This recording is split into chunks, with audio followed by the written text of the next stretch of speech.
Ketika beberapa hari yang lalu Biden menghubungi Raja Saudi juga putra mahkota MBS Muhammad bin Salman, ternyata telepon tersebut tidak diangkat. Maka pengamat militer dunia mengatakan ini hal serius. Kita tahu Amerika sebagai polisi dunia merasa harus mengendalikan harga minyak bumi agar dunia tidak terjadi inflasi dan membahayakan seluruh kehidupan makhluk di bumi ini akan naiknya harga-harga kebutuhan pokok. Kita semua paham kalau demand kebutuhan meningkat, persediaan terbatas, maka harga pasti naik. Rusia yang saat ini merupakan pengekspor 5 juta barel per hari minyak, ditambah Ukraina yang juga penghasil minyak, di mana sanksi ekonomi diberlakukan ke produk Rusia, sementara Ukraina negaranya sudah tidak berfungsi secara ekonomi, maka saat ini harga minyak bumi sudah mencapai ke $125 per barel. Untung Uni Emirat Arab bisa menerima usulan Amerika akan segera meningkatkan produksinya sehingga di sisi supply tersedia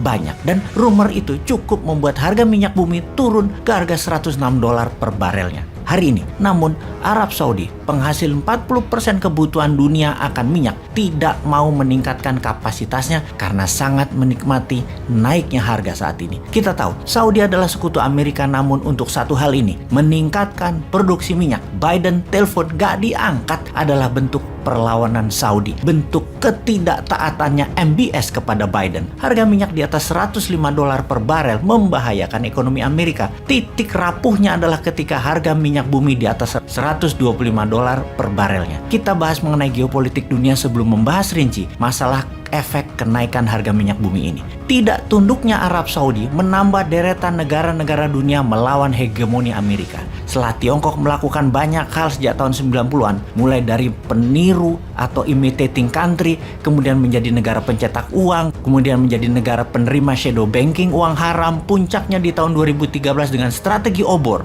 Tiongkok menantang Amerika dengan pendekatan ekonomi, khususnya perdagangan. Kemudian dilawan sejak tahun 2017 oleh Donald Trump. Terjadilah yang namanya perang dagang trade war tersebut. Kemudian di tahun 2022 ini, 24 Februari, Rusia menyerang Ukraina. Ini menantang langsung NATO dan Amerika. Rusia berani. Kemudian MBS Saudi melawan Amerika dalam strategi harga minyak bumi. Menunjukkan semakin banyak negara yang berani melawan Amerika, dan semua ini terinspirasi dari dua peristiwa, yaitu strategi Tiongkok dan kalahnya tentara Amerika di Afghanistan Agustus 2021. Semua ini menunjukkan arah yang jelas bahwa dunia mulai berani melawan hegemoni Amerika yang seorang panglima di dalam New World Order ini secara bersamaan. Sungguh, saat ini dunia sedang ingin merdeka dari penjajahan ekonomi dan penjajahan politik. Oke, kita lanjutkan fakta lain.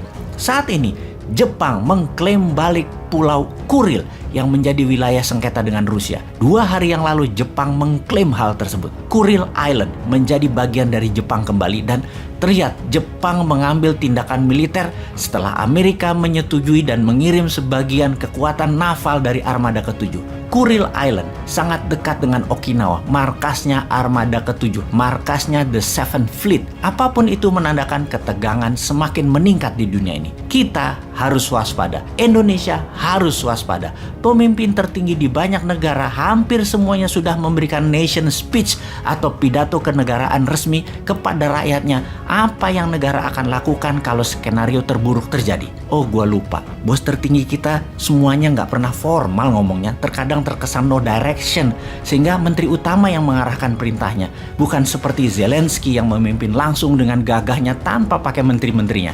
Apalagi seperti Putin yang dengan gagahnya memimpin terdepan dan memberikan arah dengan jelas sebagai commander in chief sebuah negara berdaulat. Wes, mimpilah leader kita saat ini mengarahkan 24 jam ke rakyatnya.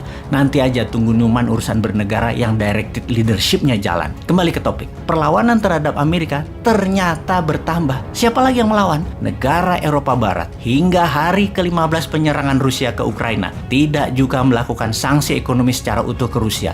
Eropa Barat masih beli minyak bumi dan gas dari Rusia. Perdebatan sengit antar kepala negara Eropa dengan Amerika di meja NATO dan di meja bilateral menyatakan mereka tidak kompak. Pastinya mereka tidak berani memberikan sanksi utuh ke Rusia karena ketergantungan dengan Rusia atas energi. Inilah yang menjadi unik dari perang di Ukraina ini karena demikian rumitnya hubungan koneksi perdagangan tersebut.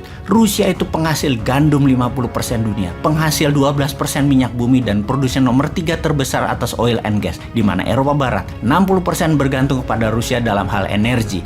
Ketidaktaatan Eropa Barat membuat Amerika pusing karena selain banyak negara mulai melawan dan tidak nurut, ekonomi Amerika menjadi di ujung tanduk dalam masalah perekonomian. Jadi, apa kesimpulannya? Dunia saat ini dipastikan sedang mencari keseimbangan baru. Semua bergerak masing-masing menyelamatkan bangsa dan negaranya masing-masing. Semua tegang dan semua berstrategi. Dan kita jangan sampai bergerak mengambil balik si padan ligitan dari Malaysia untuk jadi bemper penangkis serangan dari utara. Mengambil balik Timur Timur sebagai bemper ancaman dari selatan. Mengambil minyak murah dari Venezuela misalnya. Jangan sampai segitu agresif dan pinter.